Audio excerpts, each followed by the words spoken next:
ദേശാഭിമാനി ദിനപത്രം പ്രസിദ്ധീകരിക്കാതെ ഒഴിവാക്കിയ കള്ളൻ വിജയൻ ലേഖനം ഫേസ്ബുക്കിൽ. ലേഖകനായ TC രാജേഷ് തന്നെയാണ് കള്ളൻ വിജയൻ എന്ന തലക്കെട്ടോടെയുള്ള ഈ ലേഖനം ഫേസ്ബുക്കിൽ പങ്കുവച്ചത്. പത്രത്തിൽ അത്തരമൊരു ലേഖനം വന്നിട്ടില്ല എന്ന് M സ്വരാജ് ഉൾപ്പെടെയുള്ള CPM നേതാക്കൾ അവകാശപ്പെടുന്നതിനിടയിലാണ് ലേഖനം സോഷ്യൽ മീഡിയയിൽ പോസ്റ്റ് ചെയ്തിരിക്കുന്നത്.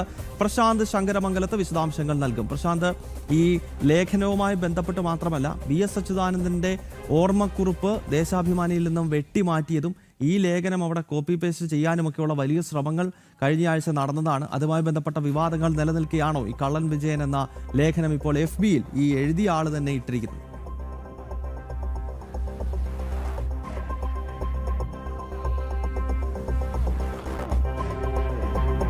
ഗൗതം, കഴിഞ്ഞ ഞായറാഴ്ച പുറത്തിറങ്ങാനിരുന്ന വാരാന്ത്യ പതിപ്പിൽ നിന്നാണ് ആ വാരാന്ത്യ പതിപ്പാണ് മാറ്റുന്ന സാഹചര്യം ഉണ്ടാകുന്നത്. അതായത് പതിപ്പ് പുറത്തിറക്കാതെ മാറ്റിവെക്കുന്ന ഒരു സാഹചര്യം ഉണ്ടാകുന്നത്. അതിന് പത്രത്തിൽ തന്നെ ഒരു വിശദീകരണം ദേശാഭിമാനി നൽകിയത് സാങ്കേതിക കാരണങ്ങളാലാണ് ഇന്ന് ഇത്തരത്തിൽ വാരാന്ത്യ പതിപ്പ് ഇറക്കാൻ സാധിക്കാത്തത് എന്നൊരു വിശദീകരണം നൽകി. എന്നാൽ അതിൻ്റെ കാരണമെന്ന് പറയുന്നത് ഒരു തലക്കെട്ടായിരുന്നു, കള്ളൻ വിജയൻ എന്നൊരു തലക്കെട്ടായിരുന്നു ഇത്തരത്തിൽ ഈ വാരാന്ത്യ പതിപ്പ് മാറ്റിവെക്കാനുള്ള ഒരു സാഹചര്യം ഉണ്ടാകുന്നത്. പ്രസിദ്ധീകരിച്ച വാരാന്ത്യ പതിപ്പ് അത് ഇറക്കാനുള്ള കാരണമെന്ന് പറയുന്നത് ആ കള്ളൻ വിജയൻ എന്നുള്ളൊരു ലേഖനമാണ്. അത് തിരുവനന്തപുരത്തെ ഒരു നാടക പ്രവർത്തനത്തെ സംബന്ധിച്ചൊരു ലേഖനം ഉൾപ്പെടുത്തിയായിരുന്നു. ആ തലക്കെട്ട് ആണ് CPM നേതാക്കൾക്ക് പ്രശ്നമായി വന്നത്. അത് ഏറ്റവും എടുത്തു പറയേണ്ടത് മുൻ മുഖ്യമന്ത്രിയായ VS അച്യുതാനന്ദൻ്റെ 1ാം ചരമവാർഷികത്തോടനുബന്ധിച്ച് അദ്ദേഹത്തിൻ്റെ അനുസ്മരണങ്ങളടക്കമുള്ള ഈ വാരാന്ത്യ പതിപ്പാണ് അത് മാറ്റിവെക്കുന്ന സാഹചര്യമൊക്കെ ഉണ്ടായത്. സ്വാഭാവികമായിട്ടും വാരാന്ത്യ പതിപ്പ് കാണാതായതോടുകൂടി ജനങ്ങൾ ഇത്തരത്തിൽ പാർട്ടി പ്രവർത്തകരൊക്കെ പലരും ചോദിച്ചു. എന്നാൽ അതിനുശേഷമാണ് ഇത്തരത്തിൽ തുടർന്ന് CPM നേതാക്കളടക്കം ഇത്തരത്തിലൊരു വിശദീകരണം നൽകിയത്. ഈ കള്ളൻ പവിത്രൻ എന്ന തലക്കെട്ടല്ല, സാങ്കേതിക കാരണമാണെന്നൊക്കെയുള്ള വിശദീകരണങ്ങൾ അതിൻ്റെ റെസിഡന്റ് എഡിറ്ററായിട്ടുള്ള M സ്വരാജ് അടക്കമുള്ളവർ ഒരു വിശദീകരണമായിട്ട് നൽകിയത്.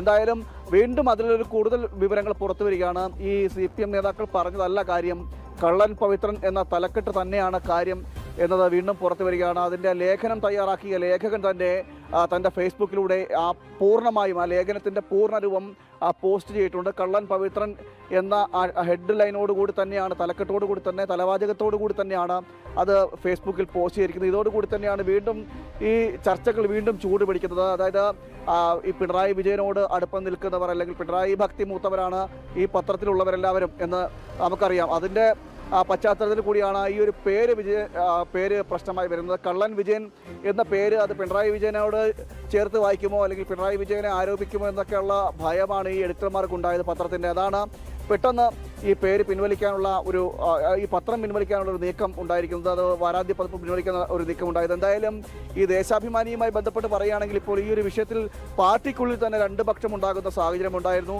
ഈ VSന്റെ സ്മരണിക അടക്കം ഉൾപ്പെടുത്തിക്കൊണ്ടൊരു ഓർമ്മക്കുറിപ്പടക്കം പുറത്തിറങ്ങേണ്ടിയിരുന്ന ആ വാരാന്ത്യ പതിപ്പ് ഇത്തരത്തിലൊരു ചെറിയ കാരണം പറഞ്ഞുകൊണ്ട് അത് പുറത്തിറങ്ങാതിരുന്നതിൻ്റെ ഇറങ്ങിറങ്ങിൽ അതിൽ ചില എതിർപ്പ് ഉള്ളവരും പാർട്ടിയിൽ തന്നെ ഉണ്ട്. പത്രത്തിൽ തന്നെ പാർട്ടി നിയോഗിച്ചിട്ടുള്ള ആളുകളായിട്ടുള്ളവർക്കും ചിലർക്ക് എതിർപ്പുണ്ടെന്നാണ് നമ്മൾ മനസ്സിലാക്കാൻ സാധിക്കുന്നത്. ഏതായാലും ഈ പിണറായി ഏകാധിപത്യം അല്ലെങ്കിൽ പിണറായിയുടെ ഇത്തരത്തിൽ ഈ കഴിഞ്ഞ 10 വർഷത്തെ ഭരണമെല്ലാം നമ്മളറിയാം വലിയ വിമർശനങ്ങൾക്കൊക്കെ ഇടയാക്കിയതാണ്.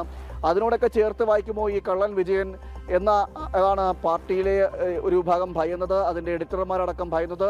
മാത്രമല്ല ഇത്തരത്തിൽ നേരത്തെ തന്നെ ഒരു വിവാദം ഉണ്ടായിരുന്നു. ഈ വിഴിഞ്ഞത്തെ പോർട്ടുമായി ബന്ധപ്പെട്ടൊക്കെ ഉള്ള ഒരു വിവാദം നേരത്തെ നിലനിൽക്കുന്നു. അതും ദേശാഭിമാനിക്ക് പിന്നെ തിരുത്തേണ്ട സാഹചര്യം. പ്രശാന്ത്, വ്യക്തമാണ്. എന്തായാലും കള്ളൻ വിജയൻ എന്ന ദേശാഭിമാനിയിൽ വരാനിരുന്ന ലേഖനം ഇപ്പോൾ ഫേസ്ബുക്കിനകത്ത് പ്രത്യക്ഷപ്പെട്ടിരിക്കുകയാണ്. VS അച്യുതാനന്ദന്റെ 1ാം ചരമവാർഷികവുമായി ബന്ധപ്പെട്ട് ദേശാഭിമാനിയിൽ വാരാന്ത്യ പതിപ്പിൽ വരേണ്ടിയിരുന്ന ലേഖനം വെട്ടിമാറ്റിയ സാഹചര്യമൊക്കെ മുൻപ് വലിയ വിവാദമായിരുന്നു. അതിന് പിന്നാലെയാണ് ഈ ലേഖനം കൂടി ഇപ്പോൾ ഫേസ്ബുക്കിൽ പ്രത്യക്ഷപ്പെട്ടിരിക്കുന്നത്. പ്രശാന്ത് ശങ്കരമംഗലത്താണ് വിവരങ്ങൾ നൽകിയത്.